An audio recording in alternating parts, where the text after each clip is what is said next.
All right, we're in 4.2. We need to finish 4.2 today and begin 4.3. Now we better get moving. All right, so here we go. So 4.2, we're finding domains of functions, remember? So when they give us a picture, we know domain is left edge right. Did you make it through 4.1 part 2 last night? Number 6 had 22 parts, I think, right? It was bold. 22 small parts, but still 22 parts. All right. So, yeah, math, science, a lot of time. All right. So, okay. So, 4.2, we're finding domain. So, if they give me a picture, domain is just left edge, right edge. If they give me a function, domain, and they ask me domain, remember what domain is? All possible x values. Right? So if they give me, if they give me some graph, the graph goes from here to there and stops, well then I would go, well, the domain would just be the width, because that's the x-axis, right? That would be the possible x values on a picture. It's just left edge, right edge. Those are the possible x values. That's what domain means, possible x values. But when they give me a function, this one is 8x squared plus x over x squared plus 6, if you can't see it. So there it is. So when they give me a function instead of a picture, and they ask me for a domain, meaning possible x values, allowable plugins, same thing, right? What do I got to do? You got to find trouble spots, right? You got to say, well, if you want to know the domain, the possible x values, well then find out what's not possible. What can you just plug in anything? Just cannot equal 0. Right. We have those two trouble spots we look for, huh? We say, well, the only thing that's impossible, that's not allowable, is if the domain, not domain, denominator, the denominator cannot be 0, and the inside of a square root has to always be greater than or equal 0. No, it's not negative, huh? Positive or 0, but not negative. Those are the two trouble spots we look for. Can't do that. That's impossible. That's not allowable. But everything else is possible. So we grab the denominator, don't we? And we say, denominator, you can't be 0. We can't plug in any x value that'll make that denominator 0. The top, we don't care about the top at all. No problems up there. But on the bottom, that's what we care about. So what do you think, guys? What are the answers to that thing? Yeah, there's no problems there, right? There's no number you could ever plug in here. Square it, then it'll be positive, and add 6 and have it be 0? No way. There's nothing. This is going to be everything is possible. If you want to be formal about it, you could jump the 6 over there, get a negative 6, and then put the square root over both sides, plus or minus, when you put the roof on the house, plus or minus, up and down the ladder. Anyway, square root of negative, no, that's imaginary. Right? That's imaginary. When you have a negative inside of a square root, that's imaginary. That's not real. That's not. There's only imaginary problems. So there's no real problems. So what's the domain? Negative infinity, positive, or all reals. I guess they want you to click this. Yeah, all real numbers on that one, no problem. Okay, so we're good with that. Are we good? Questions on that? So that one had no problems. So the domain is all real numbers. Anything is possible. You can plug anything you want into that. You've got a little trick. Okay, this one you got to factor the top and the bottom. That's the trick on this one. Because something's going to cancel, it turns out. So let me rewrite the top and the bottom. Okay, so to factor that top, remember, you're looking for what two numbers multiply to be 80 and add to be 2. Leave the 5 in the front there. What two numbers, x is in the front. What times what is 80? What multiplies to be 80? 8 and 10 is a good choice. 8 and 10. I mean, there's 4 times 20 and other things, but 8 and 10 is our pair because they can make negative 2, right? Sign in the middle, when you're factoring, sign in the middle always goes on the bigger. So it's plus 8 minus 10 makes minus 2 in the middle, doesn't it? We good there? Is that good? And then on the bottom, how do you factor x squared minus 100? You know. X minus 10, x plus 10, right? Hey, by the way, what if that was x squared plus 100 on the bottom? How would we factor that then? You cannot. I hope you know that. I keep beating that drum. I beat that drum a few times. I hope my drum beats are coming through to your deeper understanding. Right? Does everybody know if you have it's not x plus 10, that's not true. Really important. They're gonna be all over you in calculus with that because it'll pop up all the time, and it'll just continually trouble you if you don't know that. That makes sense. It's not true. You know, I keep showing you. I keep foiling it. Right? It's not right. Right? Foil it out. You'd get the x squared and the 100, but you get 20x in the middle. That's not right. So I just want you to know that this is not. So anyway, it's not 100. We have minus 100, so it's all good. It's fine. But a lot of times they'll give you plus, and they want you to know it's not factorable. If it's plus. If it was plus, it's not factorable. But anyway, it's factorable. And then see what happens? These negative 10s cancel out, huh? So what does that matter? Well, that means it's not in the denominator anymore. So we get to 5x plus 8 over 6x plus 10 after the reduction. And now we can go, okay, now you guys want the denominator. Okay, grab the denominator, say denominator, u cannot equal 0. And so what x value could you plug in there that would make that denominator 0? Negative 10 will be a problem, right? You put in negative 10 plus 10. That's 0 times 6 is 0. So x can't be negative 10. X is not allowed. X may not be negative 10. Anything else is fine. You with me? Right? Can you just look at that and go, don't let x be negative 10. Right? That okay? Because negative 10 plus 10 would be 0. Good? So you can't make the denominator 0. So that's not possible. That's not allowable. Any other number is fine. Just don't let. So our answer would be x cannot equal negative 10. Any other number is fine. Good? So factor and reduce. Okay. Okay, so the domain and the range. So you got, now they've given a picture. So domain and range, like I said a little bit ago, domain is the width. So the domain, there's one section of graph there. There's another section of graph there. Domain on a picture goes from the left edge to the right edge, doesn't it? Domain goes left to right. So the domain on this graph, this little blue graph here, if I could stretch him out, he's going to go left forever and down forever there. So he'll go from negative infinity up to, what is that, negative 4? It looks like negative 4 there, right? Just looking at the graph, negative 3, negative 4. So from negative infinity to negative 4, that's the left part. And then this right part goes forever to the right, and it goes from negative 4 to infinity, doesn't it? All parentheses, no brackets, because you never touch the negative 4. So you can just put those two. I don't know if they want a comma. Yeah, use a comma. Now they want you to put a comma. Sometimes they want a U. You know, I don't care in a test, whatever. So comma between them. They say use a comma between them. So you just put those. The domain would be that exactly. They want you to put x does not equal. Oh, type an inequality. Yeah. I didn't notice that. X You're totally. cannot They just want you to say x cannot be negative 4. That's easier. Thanks. Easier. Good. Thanks for pointing that out. Yeah, if you've worked out in the homework, let me know those little things so I can help everybody. Good. Yeah, I didn't notice. They said type in inequality. They didn't want interval. I was doing interval notation. So they just want you to say, hey, x can't be negative 4. Right? All the other values are covered from negative infinity all the way up to negative 4, and from negative 4 all the way to positive infinity. There's graph everywhere else except at the vertical asymptote line, negative 4. It never touches. That's always the case on a vertical asymptote line. You never touch it. Negative 4 never touches it. Okay, so the range is the vertical coverage, huh? You know about range. Range is what's the vertical coverage like? So as you look at this graph again, how high does it go? How low does it go? That's the range. Well, it goes up, up, up forever. It goes down, down, down forever. Covers all heights, all depths, except it never seems to reach the height of negative 2. Right, this horizontal asymptote line looks like it's down 2. So it never touches that height.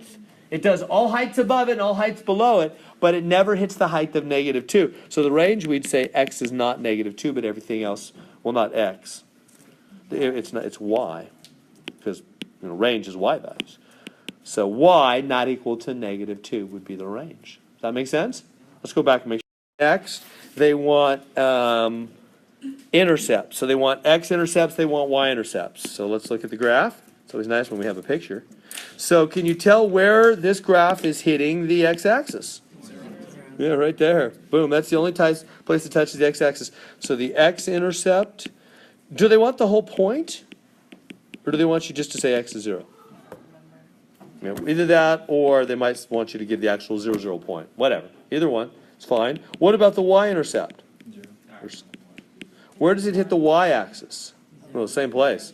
Y is 0, or, again, the point 0, 0. This is the only place it touches either grid line, huh? Right there. All right. Now, horizontal asymptotes. So let's do that. I'll bring it up here, maybe. So horizontal. So that's that flat one. Horizontal asymptote. Yeah, it's this dotted line right here. So that notice that hits the what? The y-axis at -2. So it's y equals -2. Does that make sense? Because sometimes students reverse the x and the y. Does that make sense? It's going through that sideways dotted line cuts through the y-axis, doesn't it? At y -2. So that's it. How about the vertical? The vertical asymptote. That's this one right here. No, that's all right. Try again. So this one right here. That cuts through the x-axis at what? -4? So there's the equation. It's actually an equation. It's a line equation. It's not, you can't just say -4. Well, maybe they do allow it, but I don't think so. Technically, it's the equation. X equals -4. That's a vertical. Oblique. Oblique means like slanted, diagonal. Dotted line. We don't have any on this graph.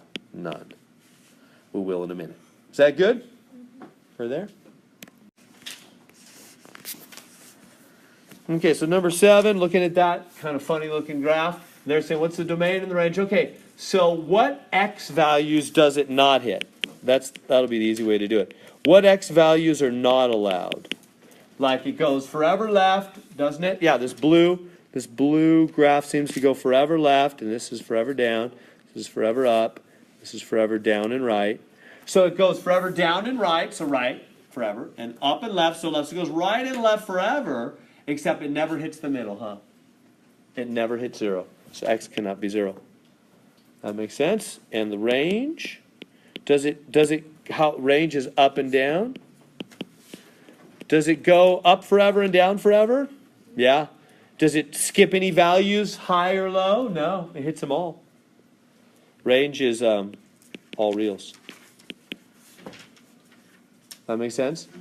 No, there's no horizontal line, dotted line that cuts through it. So range is all reals. Intercepts, they're right there in the graph. There's an intercept. There's an intercept. There's no y-intercept. Never hits the y-axis because the y-axis is a vertical asymptote. So there's those intercepts. Vertical asymptotes right on the graph. Horizontal, none. There's no horizontal. The vertical is right on the graph. That's x equals 0. Cuts through the x, right? This vertical dotted line cuts through the x-axis at x equals 0, right? Now, finally, oblique. That's probably that's most needed. Let's talk about oblique. So, are there any oblique asymptote lines on that graph? That means diagonal. Yeah. Yeah, so that means diagonal or slanted. Yeah. There's this one right here. This guy. So, how do they want an equation. That's a line. That dotted line is a line. So, we need an equation for that line. Remember, like y equals mx plus b kind of thing? What's the slope of that dotted line? Down 6 over 2. Right? Because that's the point 2, -6.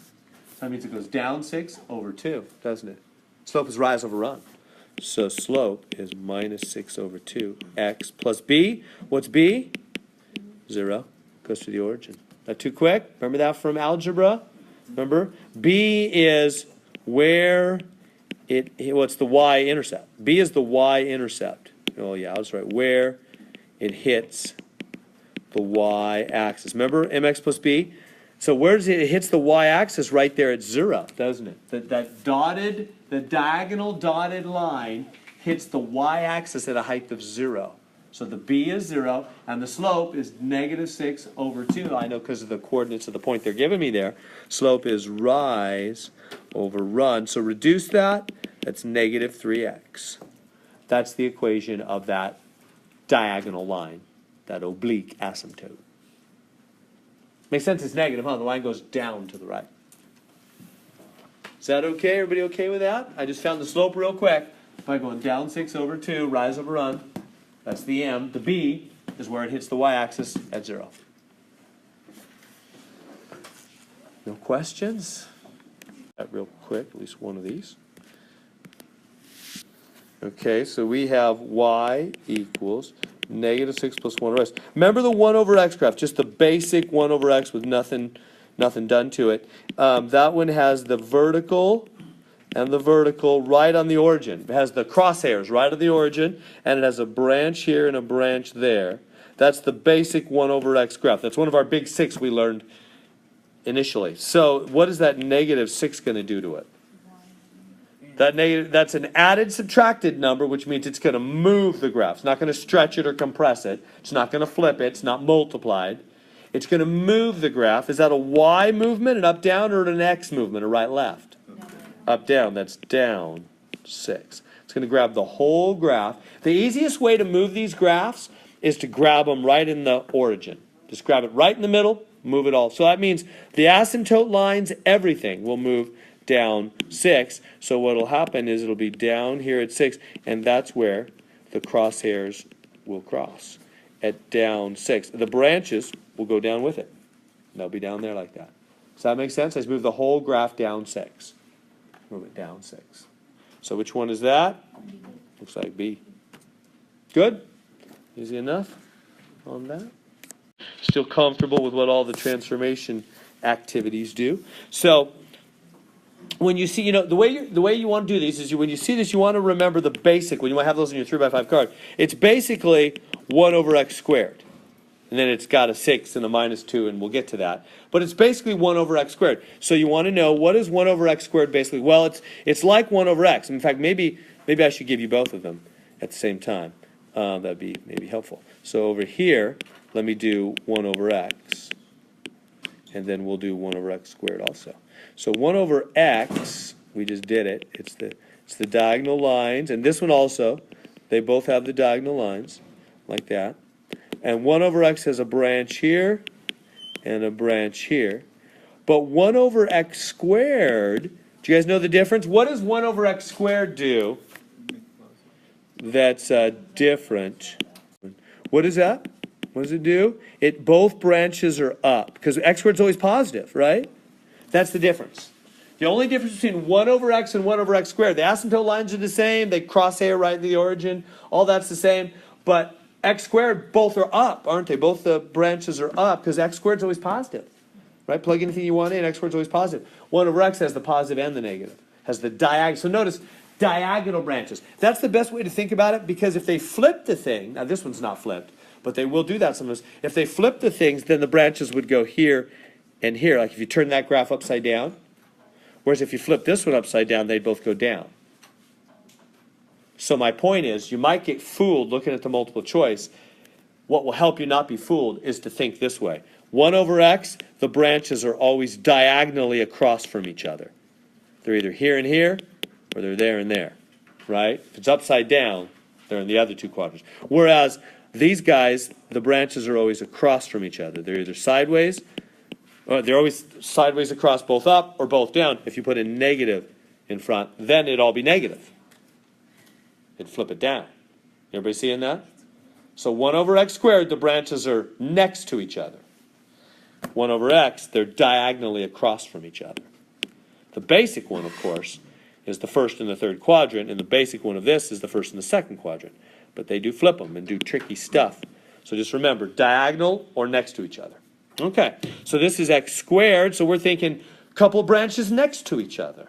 So, okay, a couple branches next to each other. So, now what's the minus 2 next to the x going to do? Right 2. Remember, x always does the opposite. It's a right-left thing, not an up-down thing. Because it's next to x. It entered into x's little world. So it's right 2. So it's going to grab the origin, grab the center, which is right there. Make it go right 2. So that's where the crosshairs move. Move the crosshairs first. Everything else will fit around the crosshairs, the two diagonal asymptote lines. That make sense? That's the easiest way to go. Just grab the origin, move it right 2, And now I'm going to put in the branches, but what does that 6 do? What is that 6? Is that 6 added, subtracted, or multiplied, divided? Yeah, it's multiplying by 6. It's not adding 6. So it's not going to move the graph, right? Adding and subtracting moves graphs. Multiplying, dividing, stretch and compress, don't they? But they stay anchored where they're at, right? Multiplying, dividing stretches and compresses, but it stays anchored where it's at. Adding, subtracting moves things with X sideways, with Y up, down, right? We all good? So that really means, now are you confused by whether that means multiply or whatever? Let me help with that. That'd be an equation kind of thought. This means 6 times. It's the same as that, isn't it? That's another way to say the same thing. Why? How do you know? Because that 6 over 1 would go right to the top, wouldn't it? Are you clear with that from algebra? It's all these little picky algebra things that really I am eager to help you with, because I know that's what will benefit you a lot in this class and in calculus. It's all that. It's that. I mean, most people are good with the graphs. They get the movements, flips. It's all this little picky stuff that tricks them on tests and also it causes problems in calculus. So, there's one important rule, right? Any whole number is really over 1. So really is in the top. So to be in the top is the same as being in the front, isn't it? Right? Are you clear on that? When you see that 6 in the top, you should think, oh, that's the same as 6 in the front. Because to be alone is to be over 1 is to be in the top, really, isn't it? It's all the same thing. Okay, so what? Well, that means that 6 is times. That means it's a what? It's going to be a stretch. Is it an up, down, or a sideways? Is it in X's little world right there? Whoops, I erased it. If you were in X's world, it'd be right there. It's not. Right? You got to be in the parentheses, in the square root, in the whatever to be an X thing. You got to be in his little world. It's not. So it's a Y thing. That's a vertical times 6 stretch, isn't it? So that just means it's going to make it go up faster. No big deal. It won't look. It already goes up to infinity, so it's not going to be any real dramatic visual effect. It's already going up forever. It'll just do it faster. All right. So with all that talk, it was a lot of talk. Here it is. 2 branches, both going up. It's A, isn't it? Because that one's moved to the right. What's D? Can't tell. Yeah, maybe it is D, huh? I don't know. Take a better look at that. Yeah, it's either A or D. How about that? How about I change my story and give a little more thought here? So it's either A or D. They're both, looks like right 2, with a couple branches going up. So they both look good at first. Now, basically, it looks like the only difference between A and D is A's going up faster and D's going up slower. Do you see what I mean by that? By slower and faster? Right? See, no. I think I just said the opposite. Let me think a little more carefully here. So at 0, it's already 1.5. Yeah, no, opposite. The answer's D. Okay, why? Because, is that right? Yeah, that's right. Just have to make a chart. You can make a chart. You can make a chart. Let me show you both ways. The answer's D. It's not A. I'm sure glad you brought this up because I said it wrong. The answer's actually D. D is actually going up faster than A. How do you know? Well, hone in on one point. That's what I just did in my mind to help. I looked right here at this point, at 0. See, at 0, he's barely up at all. This guy at X is 0 is barely even off the axis. This guy at X equals 0 is already past 1. He's going up faster. That's what this 6 is going to do. It's going to make it go up faster. Now, like you're saying, the clearest way is if you're looking at these two on a multiple choice test, if it was my test grade on the line, and I would think, yeah, I'm going to plug in 1 point at least. I'll plug in X equals 0 to what? To this, right? Because Y equals 6 over X minus 2 squared. I would put in that 0 right there and go 6 over 0 minus 2 squared. 6 over 4 equals 1.5. Yeah, it better be at about 1.5. Yeah, that looks right, doesn't it? It's not over here. This is below 1. So it's not A. It was D. Good? So they pushed us a little harder on that one. Into those equation ones. You're right. Thanks for the heads up. So 14. Let's do that one. So Y equals, this is a tricky one. You got to divide this one or it's just not going to work. So in other words, just break it into common denominator, or separate them over common denominator like that, and then these just cancel. So it's 5 minus 4 over X squared. Does that make sense? So just separate them. Common denominator, cancel the first one, you get that. Now that might look weird to you. Let me rewrite it, it might help. It's really minus 4 times 1 over x squared plus 5. That's the same thing and easier on the eyes as far as knowing what to do with the thing. See, those are the same. This is a easier way to deal with it. Right, that negative 4 in the top, I put it in the front. Remember, to be in the top is to be in the front. Same thing. This is over 1, same thing, right? Easier to see, oh, that negative 4, that's going to flip it vertically. It's a y negative multiplier, isn't it? And this plus 5, that's going to go up 5. Right? Now, careful. Remember, when we have a flip and a movement in the same axis, the order matters and it's super tricky and you better use the table. Remember that? Because if they move it up 5 first and then flip it, it's going to end up looking down 5. But if they flip it first and then move it up 5, it'll look up 5, but flipped. The order matters. And rather than trying to memorize on the y, and I don't even remember, because I don't do math that way. Nobody does. Ask anybody. You don't want to try to do math science by having a perfect memory. That just really isn't it. There's just too much to remember. Instead, you want a way of testing it. So I don't even remember what order, because one of them for x and y is different. I know that much. I can't remember which is which. So I would just say, it's one or the other. I'm going to do a table. So let's do the basics, and then I'll bring a table in. So the basics would be that it is either up 5 or down 5. I don't know which one. Oh, that's helpful. None of them are down 5, are they? That helps. So none of them are down 5. So I guess the movement was after. Up 5, and this is a vertical flip. So it's been so probably that's enough then, huh? Vertically flip. So instead of the two branches going both up, like is what normally we do for 1 over x squared, right? They're both down, and it's been moved up 5. So isn't it just A? Is it any way it's any of the other ones? So that's been moved up 5. Going down, that hasn't been moved up 5. That hasn't been moved up 5. That's been moved up 5. Oh, it's that been moved up 4? Oh, that was just been moved up 4. That's not it. So it's not D. Yep, so it is A. So we didn't need to make tables. But if they'd pushed us and they'd had a couple of them real close, you might need to make a table.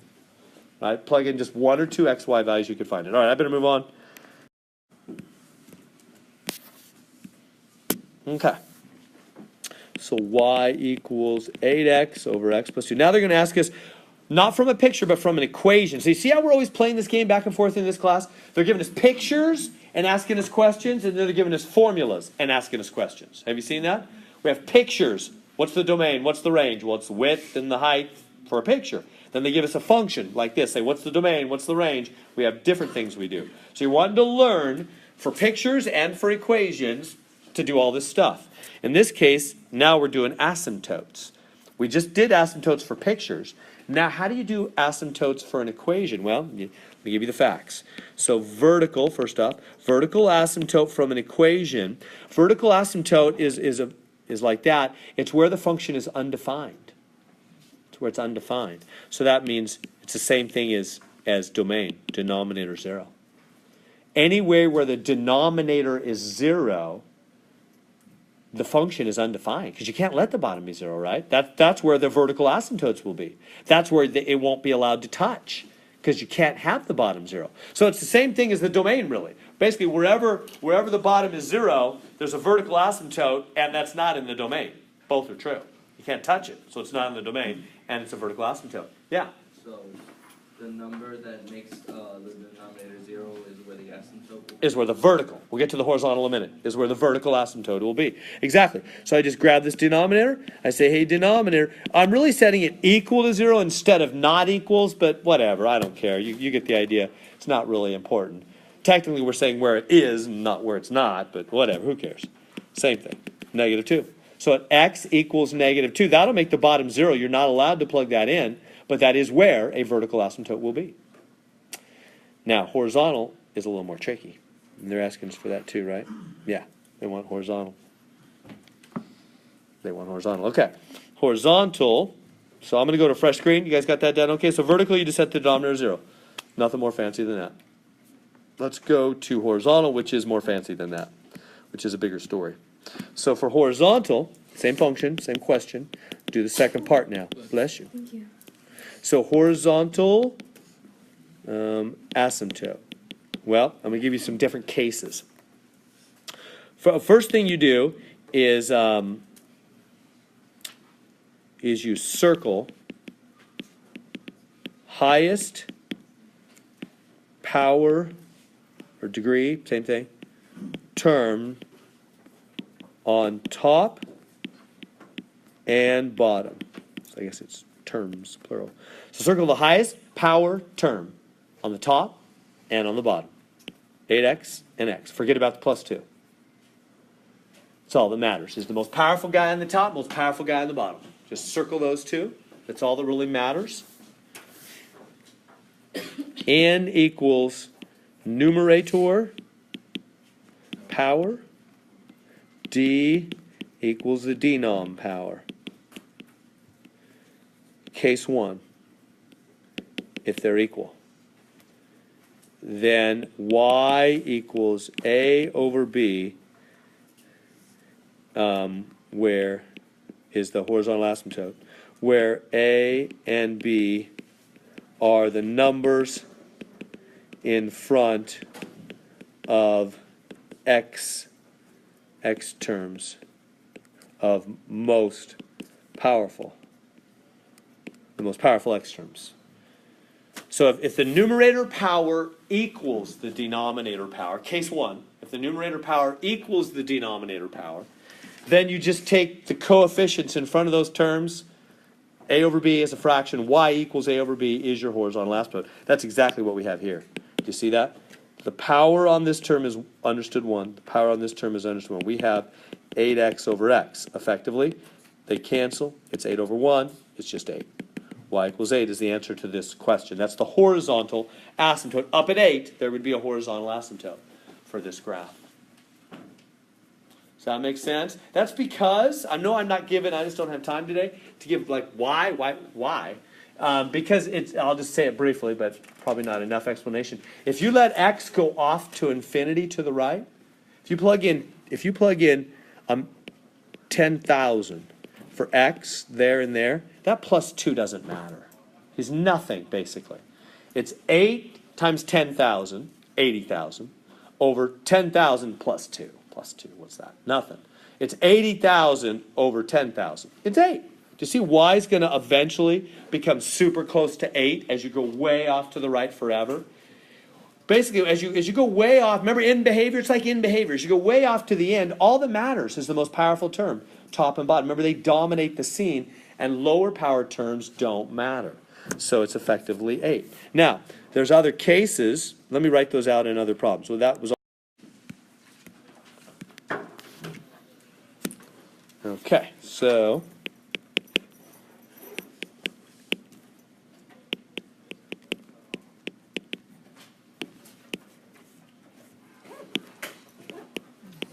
Okay, so first off, for the vertical, we're going to, for the vertical, set the denominator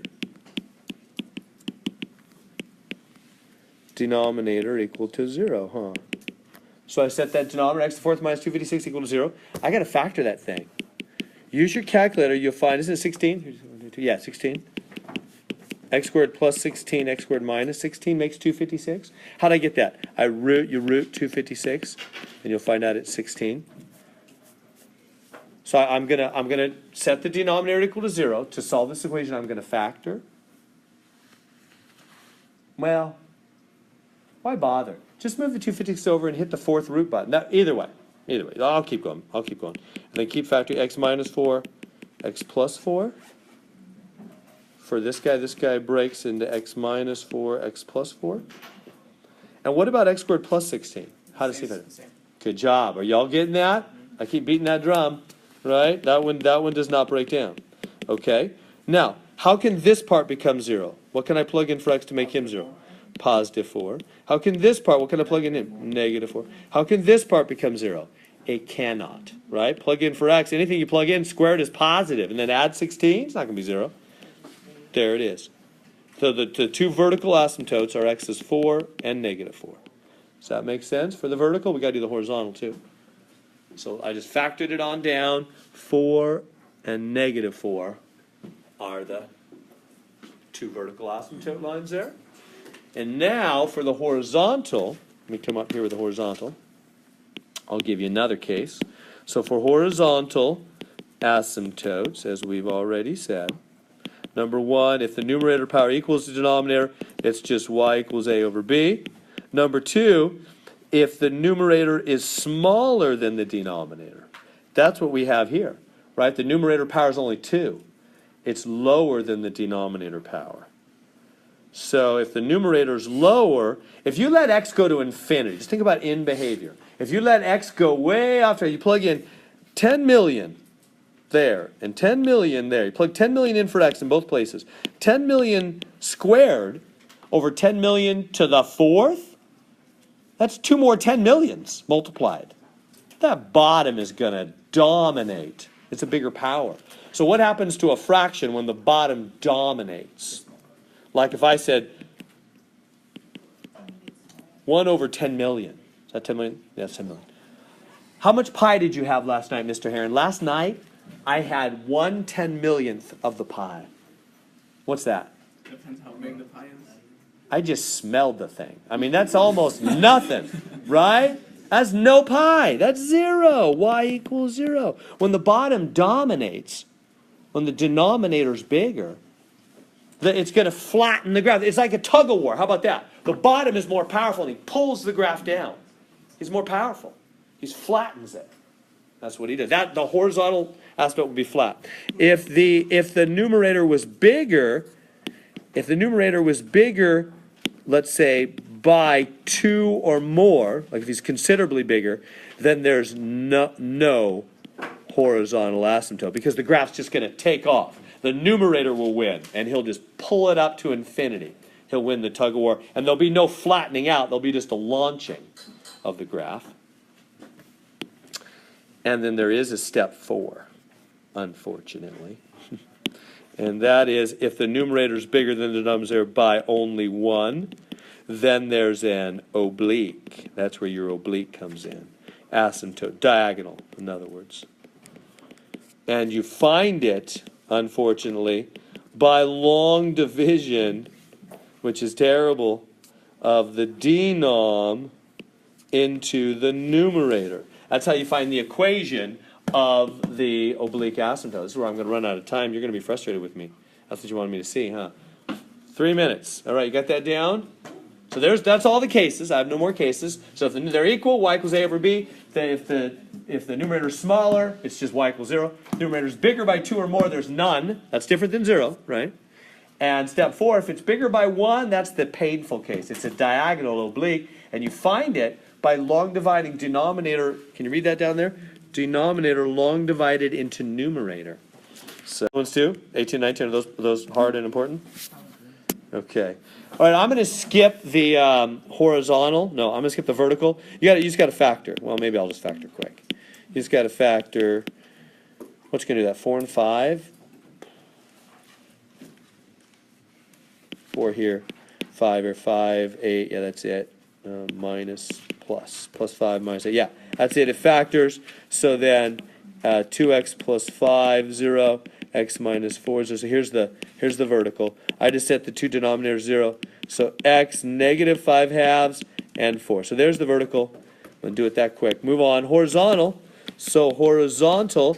Now you take the most powerful term in the top, most powerful term in the bottom. Remember, that's all we need for horizontal. So the numerator power is 2. Denominator power is also 2. What's the horizontal? 5 halves. Done. If they're equal, they cancel. 5 halves. Done. I'm going to move on. Want to get 2 more done, if that's okay? You okay with that? All right. So we got that thinger right there. So 8x squared plus 2x minus 21, 4x plus 7. Yeah, so for the horizontal, for the vertical, I'll keep reversing this. For the vertical, you just set the denominator, right? You just say, hey, denominator, you're not equal to 0. So I'm just going to save time. So x is, no, not you say equal, not, I'm doing domain.